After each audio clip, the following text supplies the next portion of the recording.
Há uma questão que os paleontólogos têm feito há mais de um século e que ainda não tem uma resposta completamente satisfatória. Por que tão grande? Não no sentido vago de por que é que os saurópodes eram grandes, mas no sentido preciso, quase filosófico, de por que alguns deles eram tão imensamente, desproporcionalmente, aparentemente absurdamente grandes. Por que é que um patagotitano precisava de 70 toneladas métricas para viver a sua vida quando um diplodocus de 15 toneladas fazia essencialmente o mesmo no mesmo tipo de ecossistema? Por que é que o tamanho continuou a aumentar em certas linhagens durante dezenas de milhões de anos, para além de qualquer ponto em que a vantagem adaptativa pudesse continuar a explicar o aumento? Por que é que a evolução, no caso dos megasaurópodes, parece ter ido mais longe do que qualquer pressão seletiva razoável poderia justificar? Para responder a essa questão, ou pelo menos abordá-la honestamente, precisamos de começar do início. Não desde o início dos saurópodes, mas desde o início do problema. Desde a mecânica fundamental de por que é que ser grande é, em geral, uma boa ideia para um herbívoro, e em que momento essa boa ideia se torna uma armadilha da qual não há saída evolutiva. Os biólogos têm estudado as consequências do tamanho corporal nos animais há décadas, e o resultado destes estudos é uma série de relações matemáticas entre o tamanho e quase todas as variáveis biológicas concebíveis. Taxa metabólica, velocidade de reprodução, tempo de gestação ou incubação, esperança de vida, área de território necessária, eficiência termorreguladora, vulnerabilidade à predação, capacidade de aceder a recursos alimentares. O conjunto destas relações é conhecido como alometria, e as suas conclusões são ao mesmo tempo elegantes e perturbadoras. A conclusão mais relevante para a nossa história é esta: o metabolismo escala sublinearmente com a massa corporal. Quando o tamanho de um animal duplica, o seu metabolismo não duplica, mas aumenta cerca de 1,75 vezes. Isto significa que, à medida que os animais crescem, o custo metabólico por quilograma de tecido diminui. Um elefante de 5 toneladas precisa proporcionalmente de muito menos alimento por quilograma do seu peso do que um rato. Um saurópode de 50 toneladas precisa proporcionalmente de muito menos alimento por quilograma do que um elefante. Esta economia de escala no metabolismo é a razão fundamental pela qual, em ambientes com abundantes recursos vegetais, o gigantismo tende a ser uma estratégia bem-sucedida. Pode-se processar mais biomassa bruta com menor investimento metabólico relativo. A segunda consequência relevante do tamanho é a proteção contra a predação. Um animal de 50 toneladas em boa saúde não tem predadores naturais. Nenhum carnívoro conhecido, presente ou passado, pode matar um adulto saudável dessas dimensões. O gigantismo extremo é a versão biológica da invulnerabilidade. Quando cresces o suficiente, deixas de precisar de defesas ativas, deixas de precisar de velocidade de fuga, deixas de precisar de um comportamento de alerta constante. Podes simplesmente dedicar toda a tua energia a comer e a reproduzir-te. Em termos evolutivos, essa é precisamente a definição de sucesso. Mas existe um limiar, um ponto a partir do qual o gigantismo começa a gerar os seus próprios problemas. E megasaurópodes viviam nesse limiar, e alguns deles atravessaram-no. Esta é a história dele. A árvore genealógica dos gigantes. Os saurópodes não surgiram do nada no Jurássico com as suas 70 toneladas e 30 metros de comprimento. Foram o resultado de um processo evolutivo que começou no final do Triásico com animais de dimensões modestas e acelerou durante o Jurássico para produzir as maiores formas conhecidas na história da vida terrestre. Para compreender os megasaurópodes, precisamos de perceber de onde vieram e o que os empurrou na direção do colossal. Os saurópodes pertencem ao grupo mais amplo dos saurichianos, ou seja, dinossauros lagarto-anca, juntamente com os terópodes. Esta relação, que à primeira vista parece estranha, dado que os terópodes incluem grandes predadores bípedes enquanto os saurópodes são gigantescos quadrúpedes herbívoros, está bem estabelecida pela filogenia e reflete uma diferença fundamental entre os dois grandes grupos de dinossauros. Os saurísquios partilhavam com os seus antepassados a estrutura da anca em que o pubis apontava para a frente. Enquanto os ornitísquios, o grupo que inclui ceratópsidos, estegosaurídeos e hadrossáuridos, tinham as ancas rodadas de forma diferente. Esta distinção anatômica, que pode parecer um detalhe técnico menor, tem implicações profundas para a compreensão da história evolutiva dos dinossauros. Os antepassados dos saurópodes no Triássico eram animais significativamente diferentes dos seus descendentes jurássicos. Os prosaurópodes, que viveram entre 230 e 180 milhões de anos atrás, e dietas que provavelmente são omnívoras ou herbívoras não especializadas. O Plateosaurus engelhardt, da Europa, com 8 metros e 1 tonelada, é um dos prosaurópodes mais conhecidos, abundante nos ecossistemas europeus do Triássico Superior, social e relativamente bem-sucedido durante milhões de anos. Saurópodes verdadeiros aparecem no registro fóssil do início do Jurássico há aproximadamente 180 milhões de anos. Os primeiros gêneros, como o Vulcanodon caribaensis do Zimbabue e o Tasoudasaurus naimi do Marrocos, já eram animais com vários metros de comprimento e várias toneladas de peso, mas modestos em comparação com o que viria mais tarde. O importante nestes primeiros saurópodes não era o seu tamanho, mas o seu plano corporal. Já tinham estabelecido a arquitetura fundamental que permitiria um gigantismo extremo posterior. Coluna na ponte horizontal, pescoço longo com vértebras pneumatizadas, membros na coluna que suportavam o peso em pura compressão. O andaime estava pronto. Foi preciso tempo e as pressões ecológicas certas para escalar. O Jurássico inicial e médio assistiu à diversificação inicial dos saurópodes em várias linhas evolutivas que seguiriam caminhos diferentes para o gigantismo. Os cetiosaurídeos, turiassauros, macronarianos e diplodócidos representam alguns dos principais ramos desta árvore genealógica, cada um com as suas próprias soluções para os problemas de como ser um grande herbívoro num mundo com vegetação abundante, mas resistente à digestão.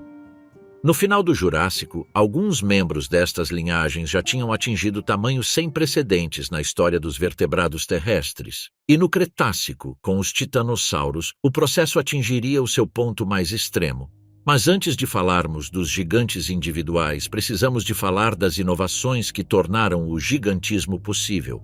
Porque os megasaurópodes não eram apenas grandes dinossauros, eram dinossauros que tinham resolvido, de formas que nenhum outro grupo de vertebrados igualou, os problemas de engenharia que o gigantismo extremo coloca.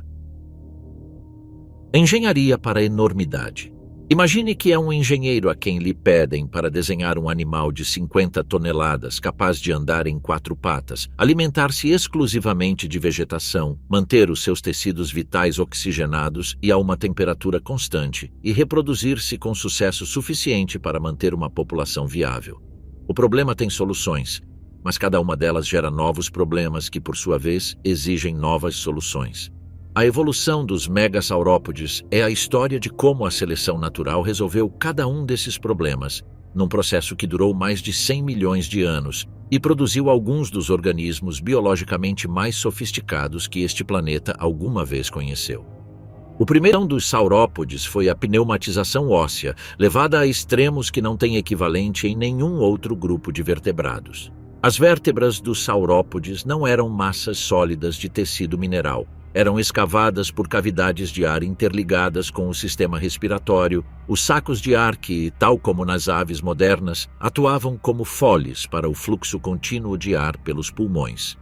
Nos saurópodes mais derivados, como os supersauros vivos e vários titanossauros do Cretácico, o tecido ósseo sólido poderia representar menos de 10% do volume total de uma vértebra. O resto era ar, organizado em câmaras separadas por folhas ósseas numa arquitetura que os engenheiros modernos reconheceriam como uma otimização topológica da distribuição do material. Máxima rigidez estrutural com massa mínima. Esta pneumatização não foi apenas uma adaptação para reduzir peso. Foi também uma consequência direta do sistema respiratório de fluxo contínuo todo o corpo, penetrando os ossos e deixando cavidades que a fossilização preserva com surpreendente fidelidade. Cada vértebra de um saurópode é um raio-x tridimensional do seu sistema respiratório, e os paleontólogos podem reconstruir a arquitetura desse sistema com notável detalhe a partir dos padrões de pneumatização que observam nos fósseis. O segundo problema é a locomotiva, como se movem 50 toneladas de forma eficiente.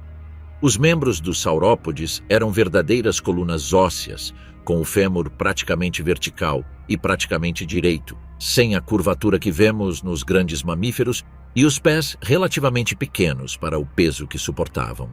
A análise biomecânica da locomoção dos saurópodes tem sido objeto de múltiplos estudos nas últimas 2 décadas, combinando modelos de elementos finitos, análise de vestígios de pegadas e comparações com animais grandes atuais como elefantes e rinocerontes. Os resultados são consistentes num ponto fundamental. Os saurópodes não conseguiam trotar nem galopar. A sua velocidade máxima de locomoção sustentada era uma marcha, ou seja, um passo onde em todos os momentos, pelo menos 3 membros estavam em contato com o solo. A velocidade estimada a partir das pegadas é entre 6 e 12 km por hora para adultos grandes, comparável à velocidade confortável de caminhada de um ser humano. Isto pode parecer lento, mas faz sentido. Para um animal de 50 toneladas, a corrida geraria forças de impacto nos membros que nenhuma estrutura óssea suportaria indefinidamente. Os elefantes modernos, que atingem no máximo 7 toneladas, desenvolveram a mesma solução. Nunca levantam simultaneamente mais do que um membro do chão quando se movem rapidamente, produzindo uma marcha acelerada, que tecnicamente não é uma corrida. O terceiro problema é a alimentação. Como consome vegetação suficiente para suportar 50 toneladas de tecido vivo? A solução dos saurópodes era tão elegante quanto contraintuitiva: não mastigar. Grandes mamíferos herbívoros, como elefantes, rinocerontes e hipopótamos, investem enormes quantidades de tempo e energia a mastigar a sua comida antes de a engolir. Os elefantes passam entre 16 e 18 horas por dia a alimentar-se, e os seus molares são estruturas progressivamente desgastadas que são substituídas 6 vezes ao longo da vida. Os saurópodes prescindiram de tudo isto. Os seus dentes, simples pinos ou pás dependendo do gênero, sem cristas esmagadoras ou oclusão complexa, eram usados apenas para arrancar ou pentear a vegetação dos seus substratos. O alimento era engolido diretamente, sem mastigação prévia, para ser processado no volumoso trato digestivo por uma combinação de gastrólitos, ou seja, pedras ingeridas deliberadamente que agiam como uma moela de pássaro, e fermentação bacteriana prolongada.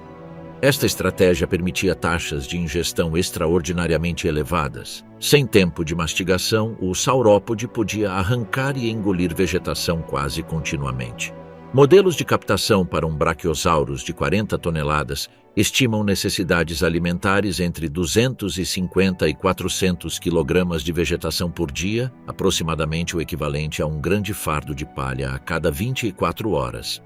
Um elefante de 5 toneladas consome entre 150 e 200 kg por dia, o que, em termos de ingestão por tonelada de massa corporal, coloca o braquiossauro numa posição de maior eficiência relativa. A alometria do metabolismo fez o seu trabalho. O quarto problema é o do pescoço. Os pescoços dos saurópodes são, devido ao seu comprimento, as estruturas mais extremas produzidas pela evolução dos vertebrados. Nenhum outro animal com espinha dorsal desenvolveu um pescoço que represente uma fração tão elevada do comprimento total do corpo.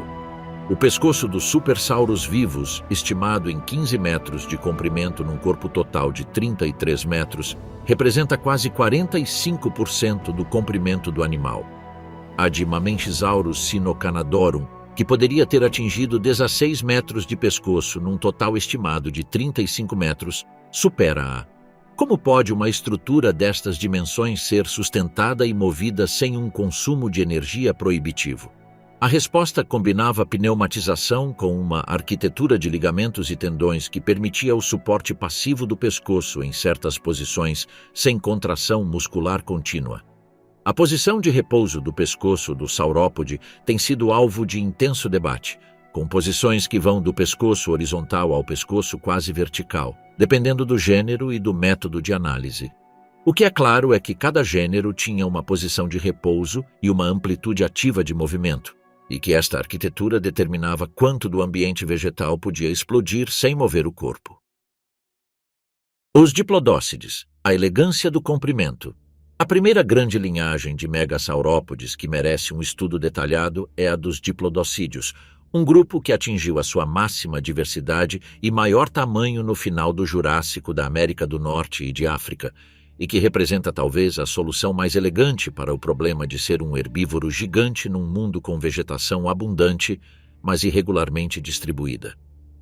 O Diplodocus carnegie, cujo esqueleto foi adquirido pelo magnata do aço Andrew Carnegie no início do século XX e cujas moldes em gesso povoam museus de história natural em todo o mundo, tinha um comprimento de 26 metros e um peso estimado entre 12 e 15 toneladas.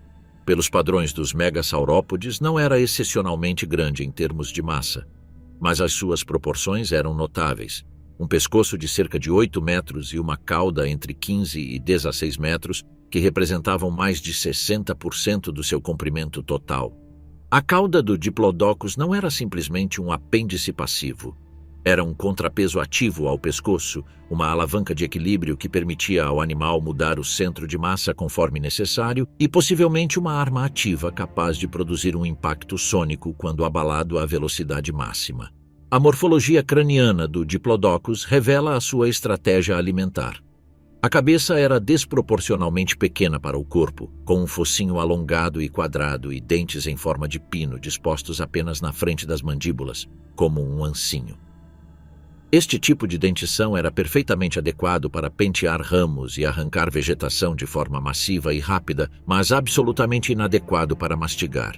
O Diplodocus deve ter se alimentado como um aspirador de vegetação, passando o focinho entre as frondes das samambaias e os ramos baixos das coníferas, arrancando todo o material acessível num só movimento e engolindo-o diretamente.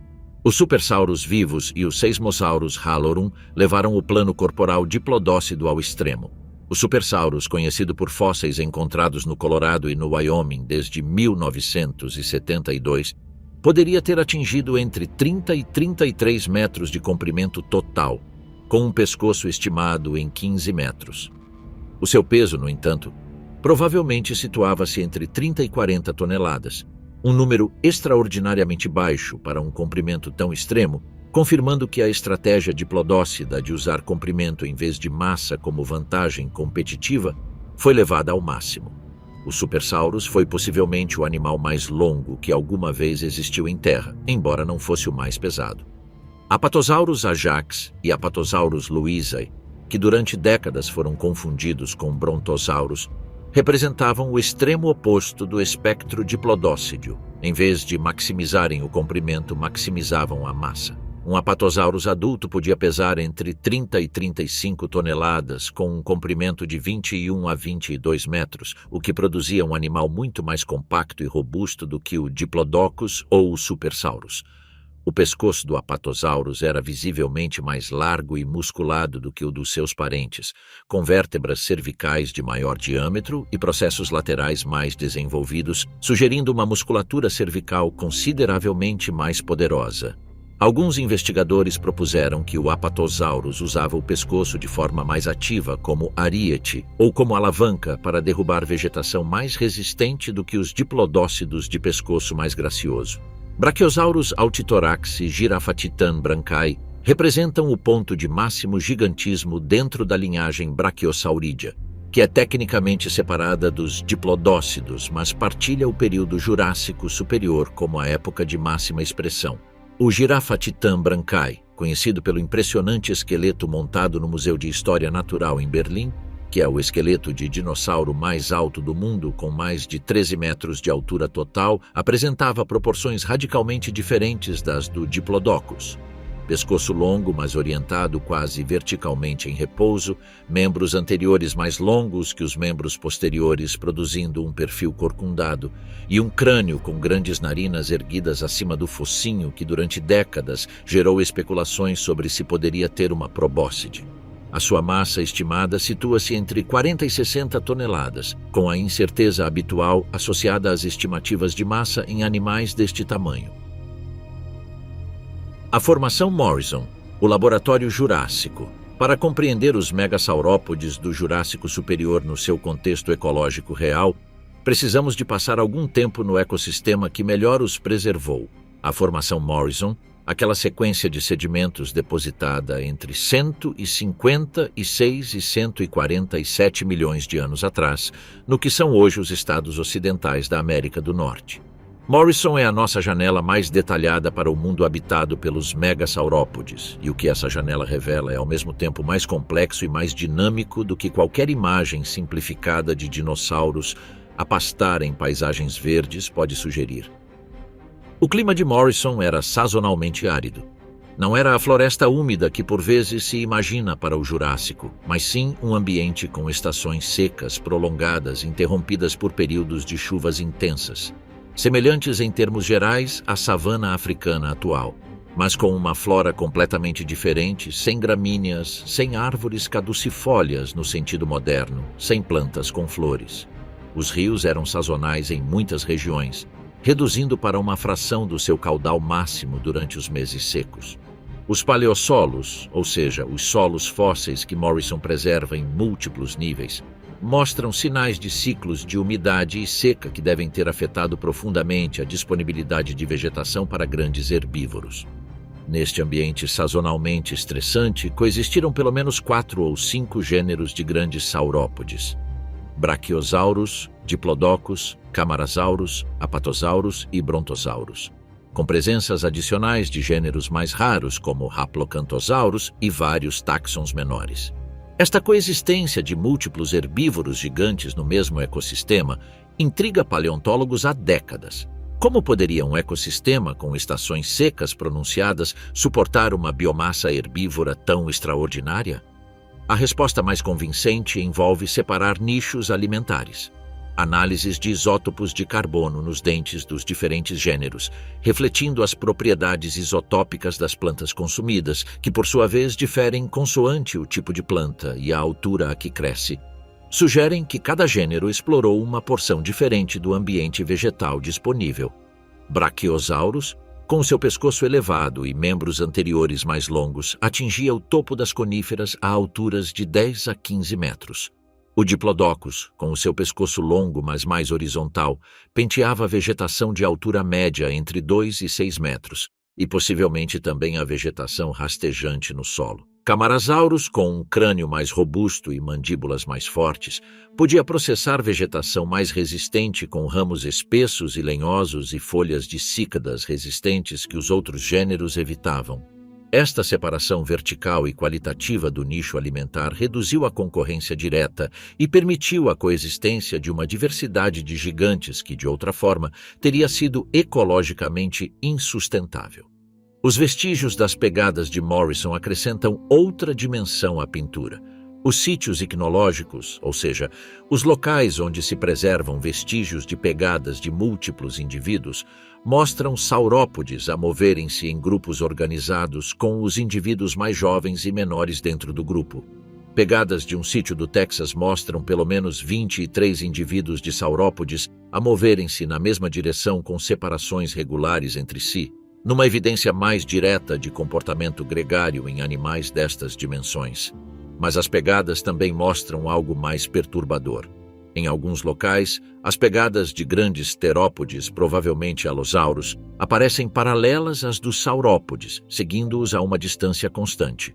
A caçada, ou pelo menos a avaliação das oportunidades de caça, foi literalmente registrada em pedra, porque mesmo os megasaurópodes jurássicos não eram completamente invulneráveis. Adultos saudáveis de 30 ou 40 toneladas estavam efetivamente fora do alcance de qualquer predador, o maior Allosaurus conhecido atingindo 2 toneladas, uma proporção de 20 para 1 que tornava impossível qualquer ataque frontal bem-sucedido. Mas os jovens, os doentes, os feridos e os idosos eram outra história. O registro fóssil documenta marcas de mordidas de allosaurus nos ossos dos saurópodes, incluindo vértebras, costelas e ossos dos membros, e a biomecânica de allosaurus, com o seu pescoço extraordinariamente musculado desenhado para impactos de cima para baixo, era perfeitamente adequada para despedaçar uma carcaça ou atacar indivíduos vulneráveis. Os megasaurópodes de Morrison viviam num mundo com predadores. O seu tamanho protegia-os notavelmente, mas não de forma absoluta. A Ásia e os seus segredos, os maminchesaurídeos. Enquanto diplodócidos e braquiosaurídeos dominavam os ecossistemas do Jurássico tardio da América do Norte e África, outra linhagem de saurópodes evoluiu independentemente para um gigantismo extremo no outro extremo do mundo. Os maminquizáuridos da Ásia, cuja característica mais distintiva os torna talvez a experiência evolutiva mais extraordinária dentro de um grupo já extraordinário. Os maminchisáurídeos receberam o seu nome de Mamenchisaurus constructus, descoberto na província de Sichuan, na China, em 1952, durante a construção de estradas, quando os trabalhadores encontraram os ossos na encosta de um corte geológico, e o paleontólogo Yang Zhongjian os descreveu no ano seguinte. Nas décadas seguintes, várias espécies do gênero Mamenchisaurus foram descritas em sítios na China, Mongólia e Tailândia, com tamanhos que variavam entre 15 e mais de 35 metros de comprimento total. A característica definidora dos maminchizaurídeos é o comprimento extremo do pescoço em proporção ao corpo. Enquanto os diplodócidos tinham pescoços que representavam entre 30% e 45% do comprimento total do seu corpo, os maminchizaurídeos levavam esta proporção a níveis que não tinham equivalente. Mamenchisaurus sinocanadorum, descrito em 1993, a partir de material fragmentado do final do Jurássico da China, tinha um pescoço estimado entre 15 e 16 metros, num corpo total de 35 metros, cerca de 46%. Percentagem do comprimento total. A Shanxanensis de Xinjiang-Titan, descrita em 2013, poderia ter atingido 32 metros de comprimento com um pescoço de 15 metros, quase 47%. O número de vértebras cervicais nos mamicisaúridos reflete este comprimento extremo. Enquanto a maioria dos mamíferos tem exatamente 7 vértebras cervicais, os maminquisáuridos tinham entre 19 e 24, o maior número conhecido em qualquer tetrápode. Cada vértebra cervical individual podia atingir 90 centímetros de comprimento nos maiores gêneros, e cada um deles estava profundamente pneumatizado, com folhas ósseas dispostas em padrões que os engenheiros de estruturas leves reconheceriam como análogos a vigas em treliça, máxima rigidez à flexão com massa mínima. O que fizeram os maminchizaurídeos com esses pescoços extraordinários? A questão gerou debate porque um pescoço tão longo coloca desafios fisiológicos que não são imediatamente evidentes. O mais marcante é cardiovascular. Para bombear sangue do coração para o cérebro, através de um pescoço de 15 metros, o coração de um mamichizaurídeo precisava de gerar uma pressão arterial extraordinariamente elevada quando o pescoço estava elevado. Estimativas baseadas em modelos hidrostáticos sugerem pressões sistólicas entre 400 e 700 milímetros de mercúrio, comparadas com os normais 120 milímetros de mercúrio num humano, para manter um fornecimento sanguíneo adequado ao cérebro de um maminquiaurídeo com pescoço vertical. Isto implica um coração de dimensões extraordinárias, pois as estimativas para os maiores saurópodes sugerem um volume entre 200 e 400 litros, e talvez sistemas valvares nas artérias cervicais para impedir que o sangue regresse ao coração sob a força da gravidade.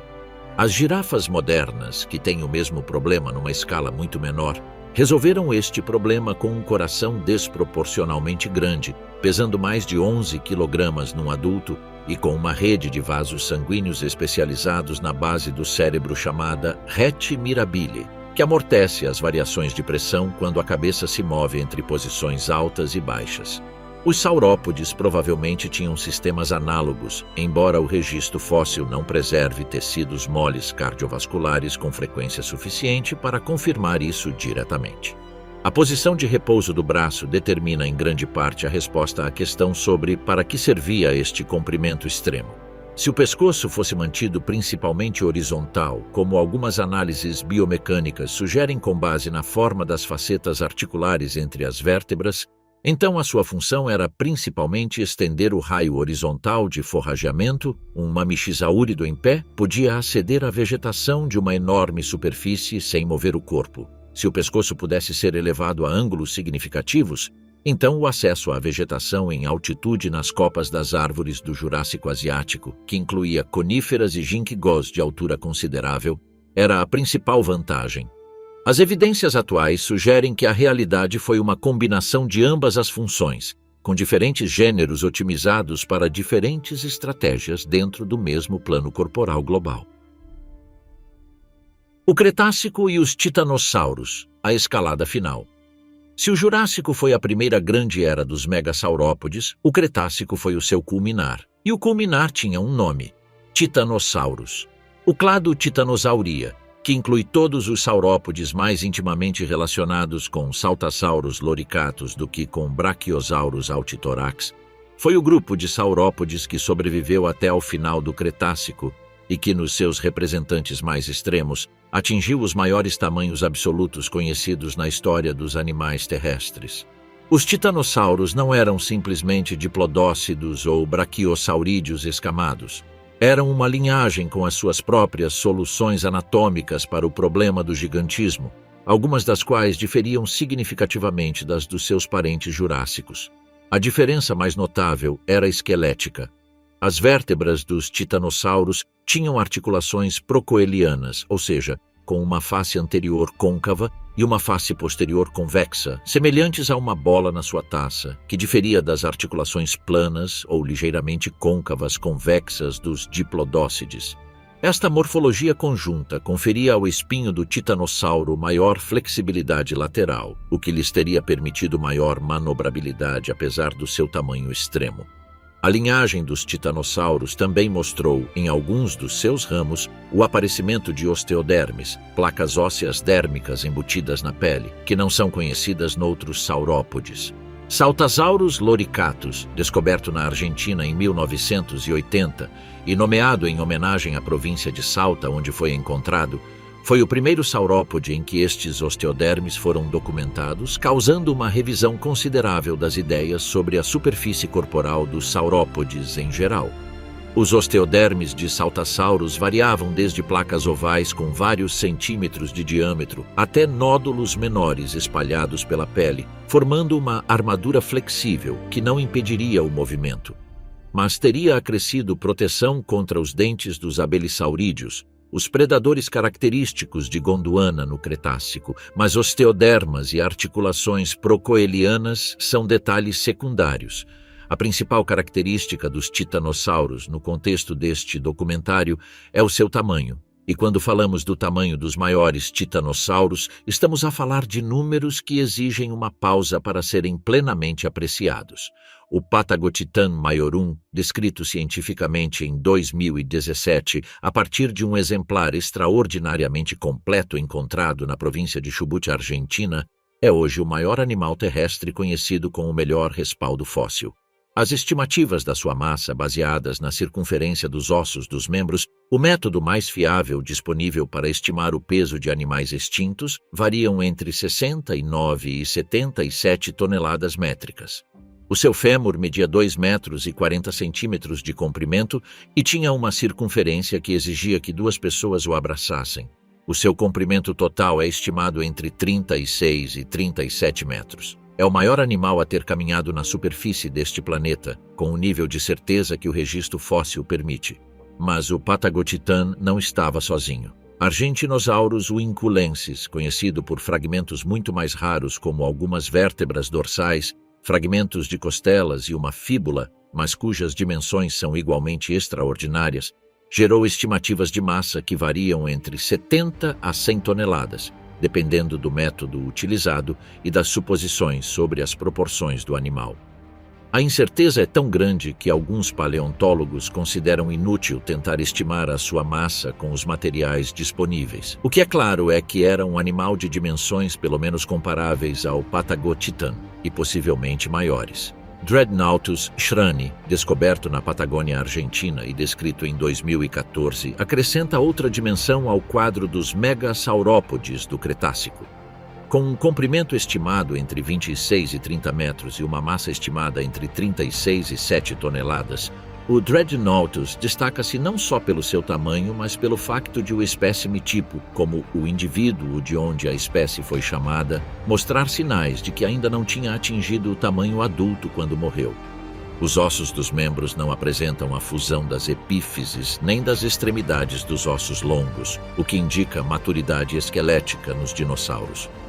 Um Dreadnoughtus adulto teria sido significativamente maior do que o espécime conhecido. O problema da reprodução. Existe um paradoxo no cerne da biologia dos megasaurópodes que nenhum estudo resolveu totalmente. Como poderia um animal de 60 ou 70 toneladas reproduzir 7.000 e 10.000 vezes para atingir o tamanho adulto? Esta diferença de tamanho entre recém-nascidos e adultos é incomparável em qualquer animal vivo.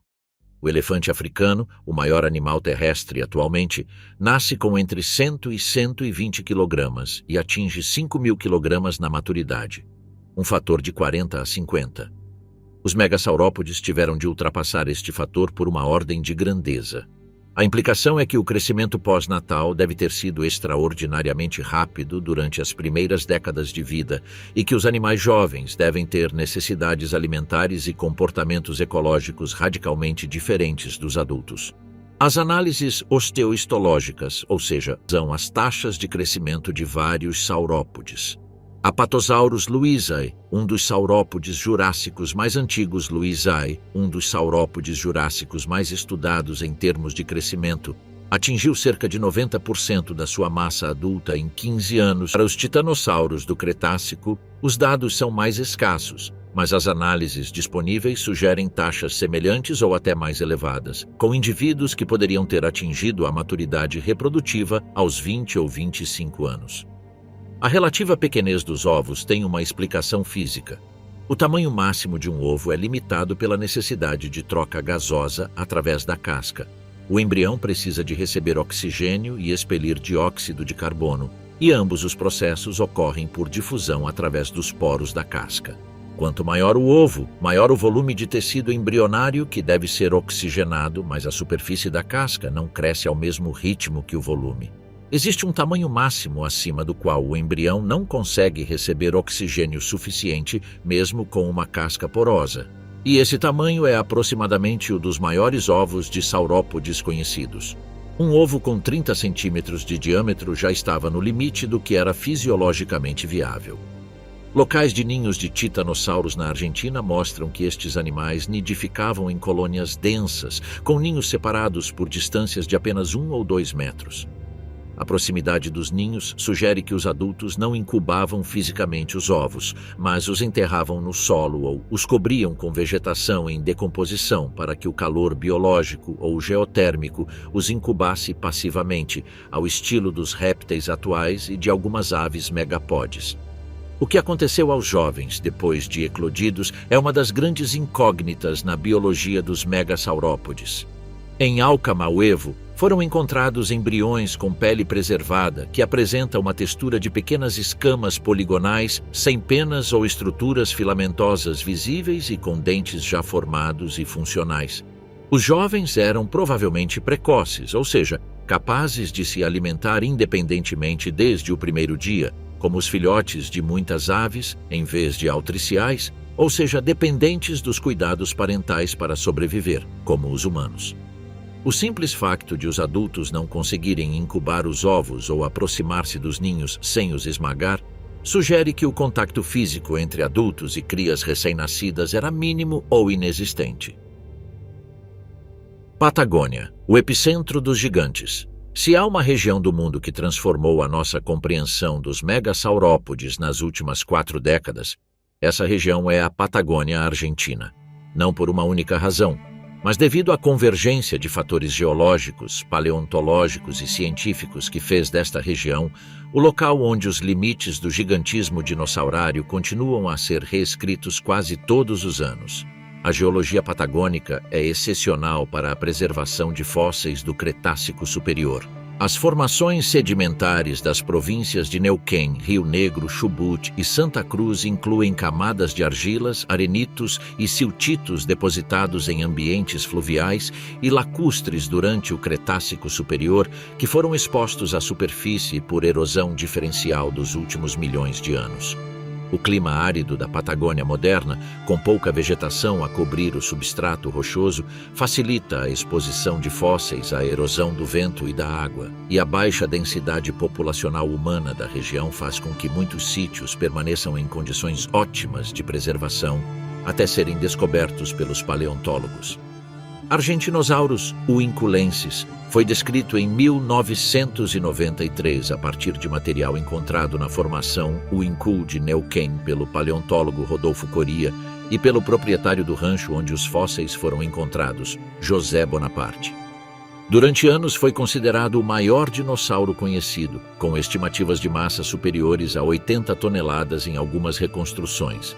O material de origem é fragmentário, e as estimativas de tamanho variaram consideravelmente dependendo dos métodos e preços monumentais. A vértebra dorsal mais completa tem 1,52 m de altura, mais alta do que um adulto médio. O Notocolossus gonzalez parejasi, descrito em 2016 a partir de material da Formação Plotier de Mendoza, forneceu um facto anatômico surpreendente. O metacarpo do Notocolossus apresentava uma morfologia que os investigadores descreveram como a mais derivada conhecida em qualquer saurópode, com ossos metacarpos robustos e cilíndricos que formavam uma coluna quase vertical, uma adaptação extrema para suportar o peso massivo dos membros anteriores em animais destas dimensões. A base do Notocolossus, igualmente bem preservada, era quase circular em planta e tinha dimensões comparáveis às da roda de um trator de tamanho médio.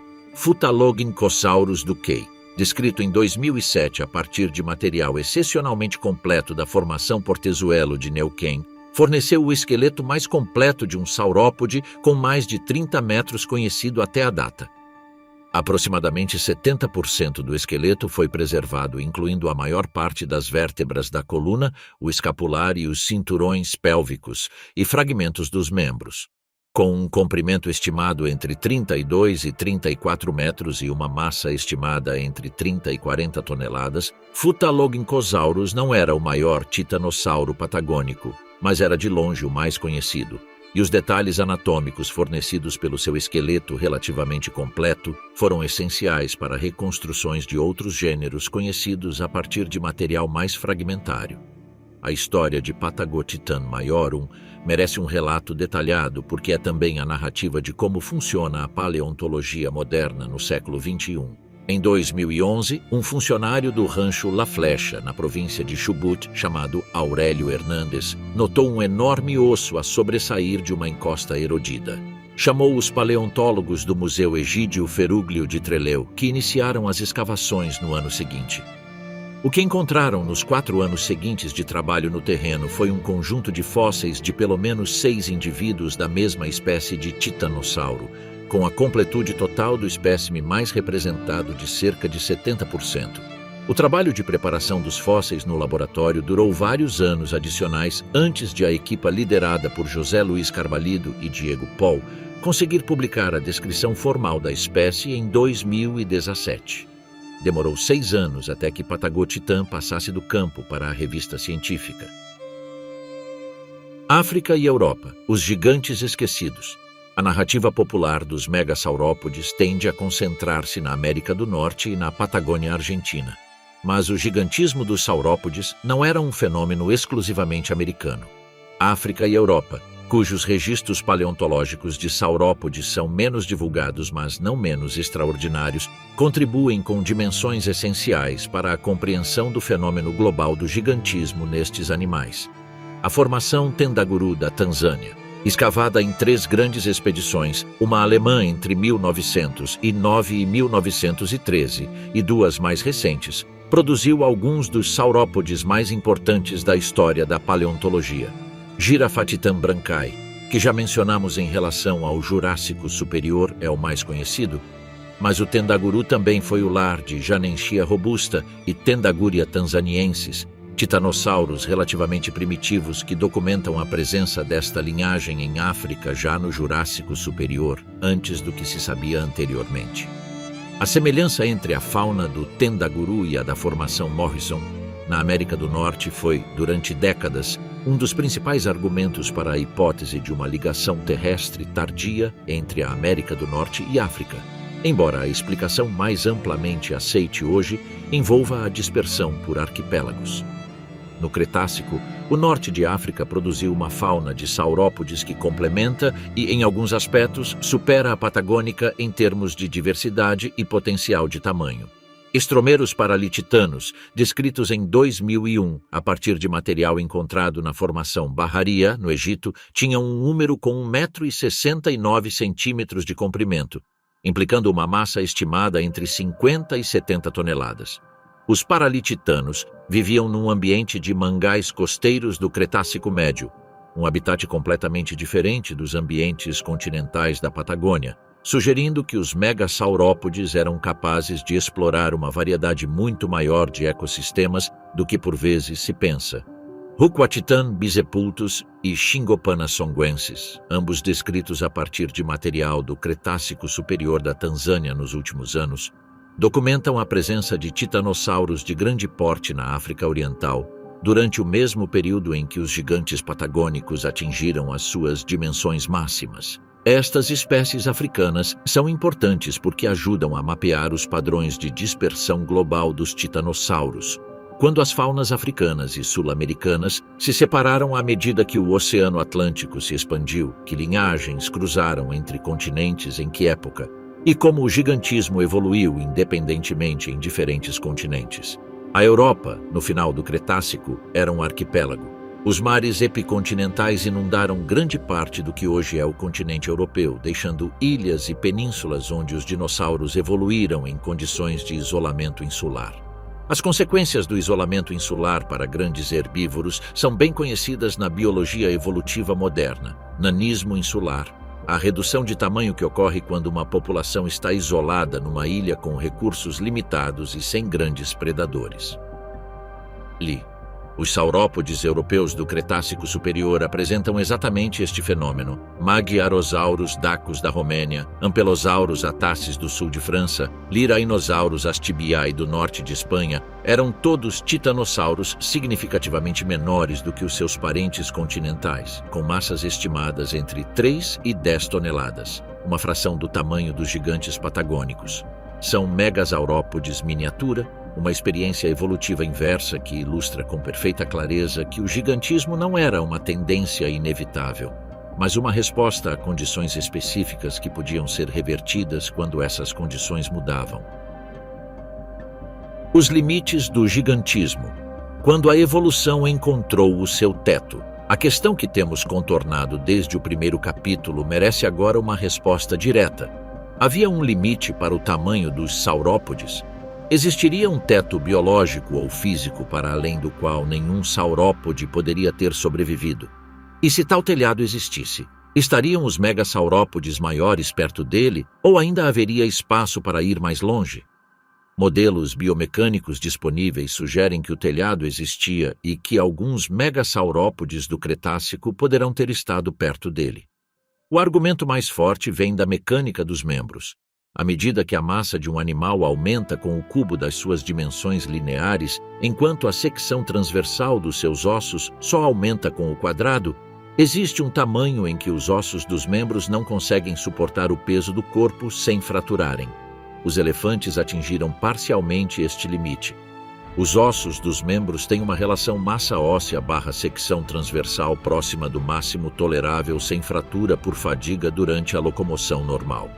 Saurópodes de 70 toneladas estavam claramente para além do ponto em que essa proporção era confortável para um mamífero, mas o seu sistema respiratório de ossos pneumatizados reduziu a massa do esqueleto de forma tão significativa que o ponto de ruptura se deslocou para massas maiores.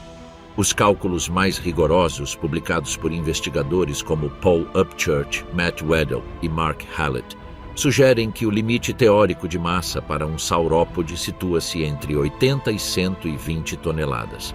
Os maiores animais conhecidos com estimativas relativamente fiáveis estavam, portanto, perto do teto, mas provavelmente não lá. Havia espaço biológico para animais um pouco maiores, embora cada tonelada adicional tivesse criado problemas de engenharia cada vez mais difíceis de resolver.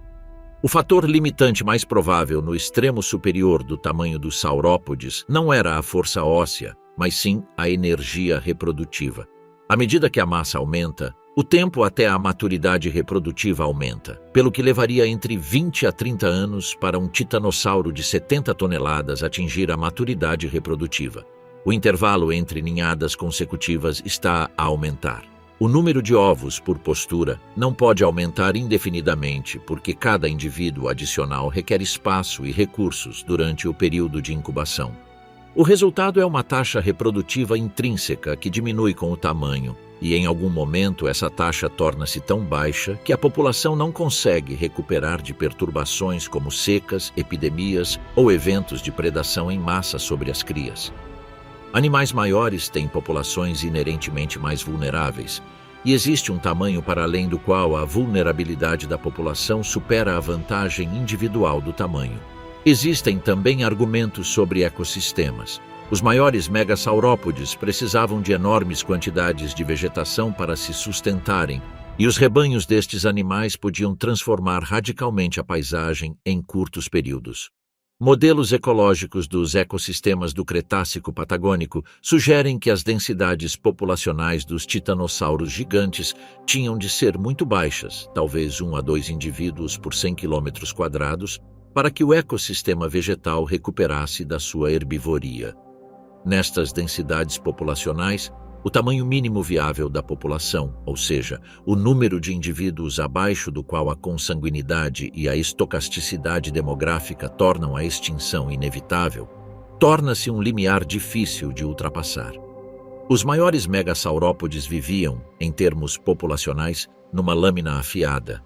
Há algo quase trágico nesta conclusão. Os maiores animais que alguma vez existiram na superfície da Terra eram também, pelo seu gigantismo, os mais vulneráveis à extinção local.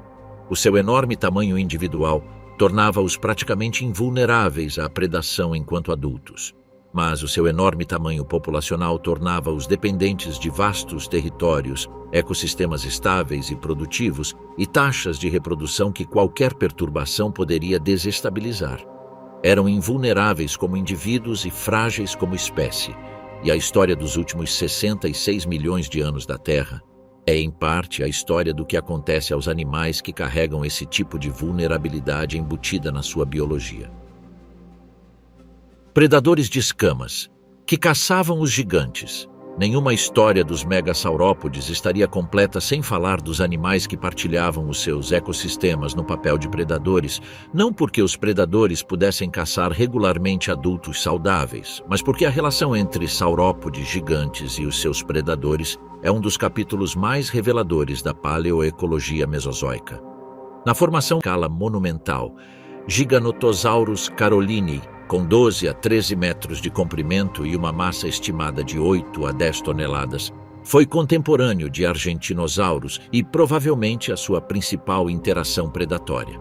A desproporção de tamanho continuava enorme, mas o Giganotosaurus era um predador de uma eficácia e sofisticação que os terópodes jurassem. Estratégia provável era infligir feridas graves e esperar pela perda de sangue e infecção para completar o trabalho.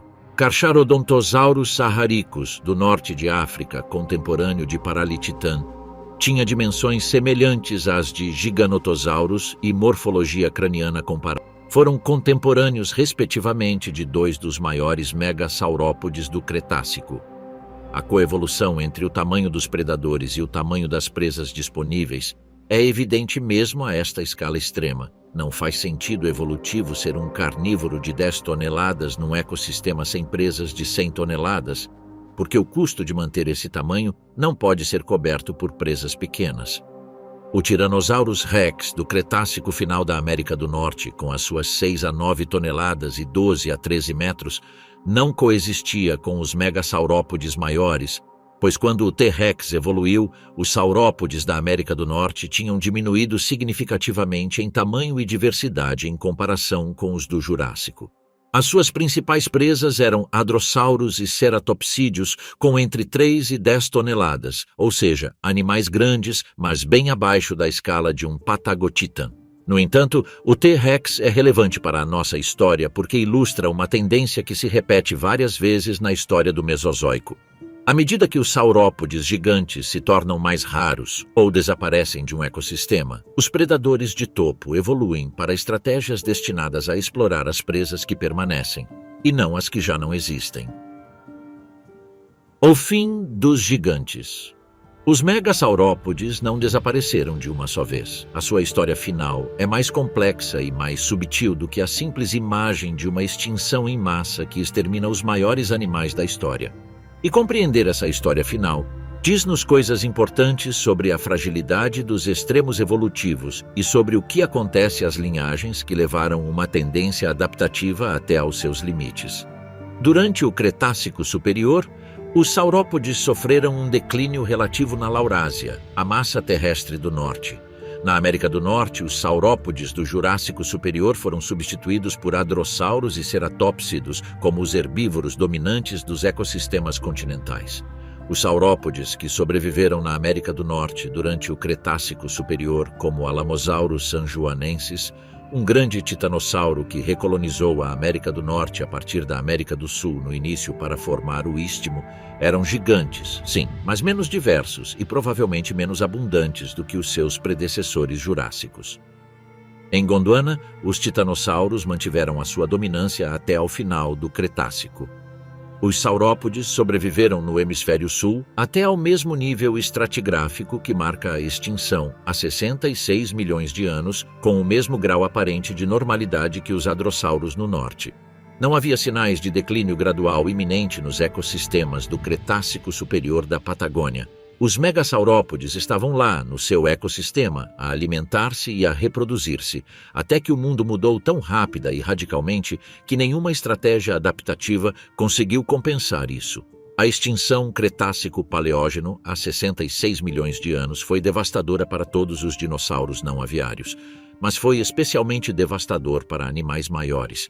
As razões são múltiplas e reforçam-se mutuamente.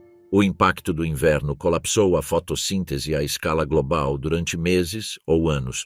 Sem fotossíntese, a base da cadeia alimentar desaparece. Sem vegetação, os herbívoros morrem. E os animais que precisavam de mais vegetação para sobreviver eram os primeiros a morrer. Um patagotitano precisava de 400 kg de vegetação por dia para manter o seu metabolismo. Num mundo onde a fotossíntese tinha sido reduzida ao mínimo, esse fornecimento simplesmente deixou de existir. Os saurópodes grandes não podiam hibernar, pois a sua massa corporal era demasiado grande para acumular reservas de gordura suficientes durante meses sem se alimentarem. Não podiam migrar para regiões onde a fotossíntese continuava porque o impacto era global e não deixava refúgios climáticos para grandes herbívoros. Não podiam alterar a sua dieta para recursos que não dependessem da fotossíntese ativa, pois a sua morfologia digestiva era completamente especializada em vegetação viva ou morta de origem vegetal recente. Os animais que sobreviveram à extinção tinham algo que os megasaurópodes não tinham: flexibilidade. Eram pequenos, com poucas necessidades energéticas que podiam ser satisfeitas com recursos escassos e variados. Eram omnívoros ou capazes de um oportunismo alimentar que os herbívoros gigantes não conseguiam imitar. Podiam entrar em torpor ou hibernação quando os recursos eram escassos. Podiam reproduzir-se rapidamente, com gerações curtas, permitindo que a seleção natural atuasse de forma acelerada em resposta a novas condições. Os megasaurópodes tinham levado a especialização ao extremo. E o extremo, quando o mundo muda radicalmente, é o lugar mais perigoso onde uma espécie pode ser encontrada. Quando a evolução foi longe demais. Finalmente chegamos à questão que justifica o título deste documentário. A evolução dos megasaurópodes foi um exemplo de evolução a ir longe demais.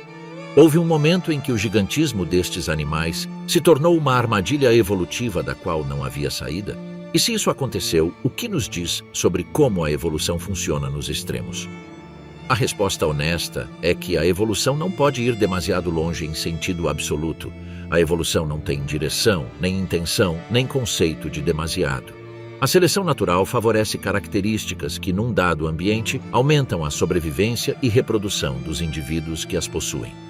Nos ecossistemas do Jurássico Superior e Cretácico, o gigantismo nos saurópodes era adaptativo. Aumentava a sobrevivência individual, reduzia a vulnerabilidade à predação, melhorava a eficiência metabólica por unidade de massa e expandia o acesso aos recursos alimentares. A seleção favoreceu o aumento de tamanho geração após geração, e o tamanho aumentou. Mas o ambiente em que uma espécie evolui não é estático. E quando o ambiente muda suficientemente depressa, traços que eram adaptativos podem tornar-se dívidas mortais. O gigantismo dos megasaurópodes era perfeitamente adequado ao mundo do Cretácico.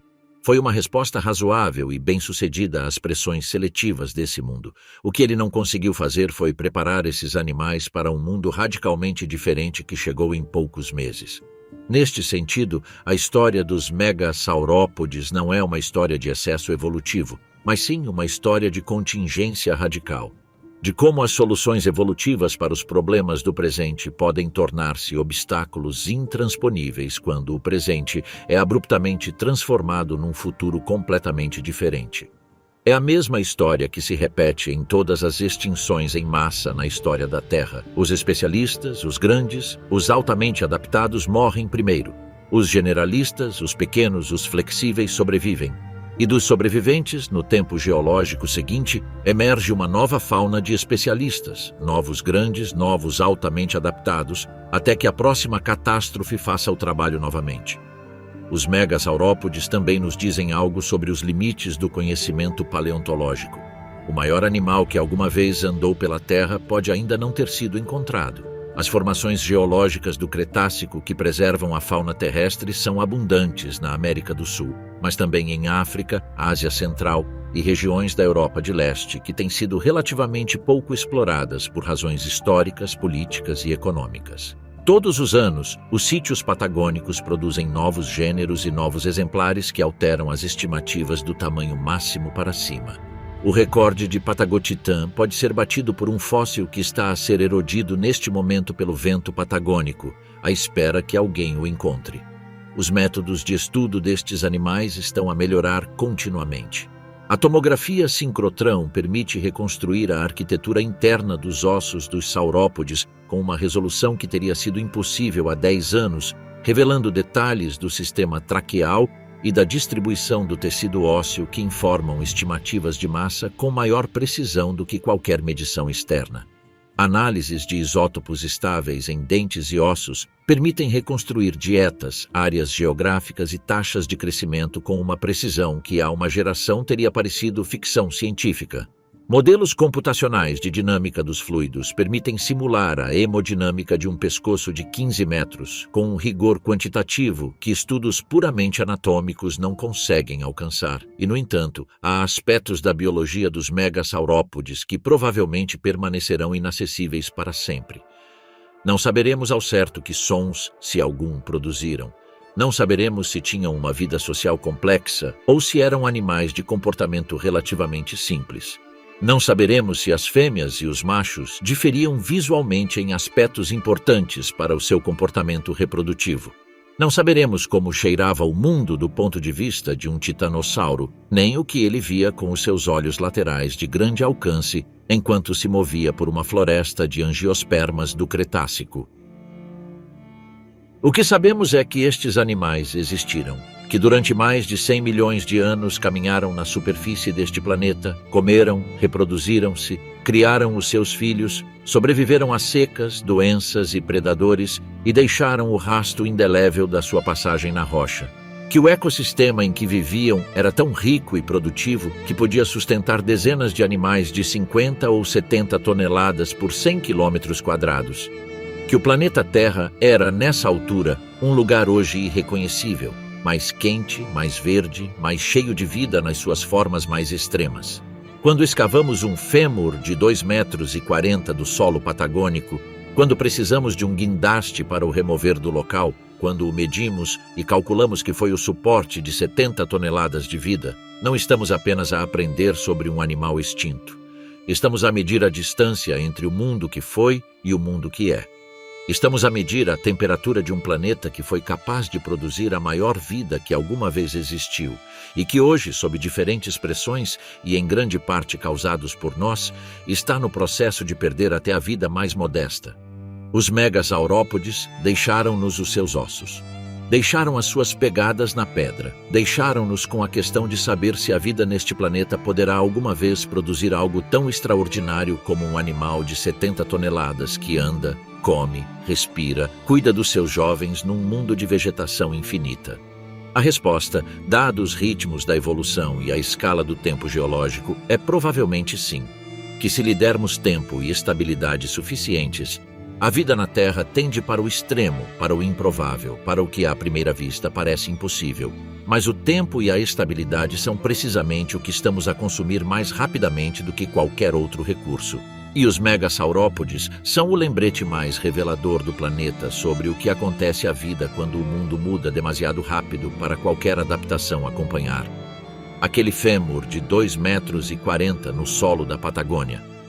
Aquela vértebra mais alta que um homem, aquele rastro de pegadas na pedra onde a lama de há 150 milhões de anos registrou o peso do maior animal que alguma vez pisou nesta terra.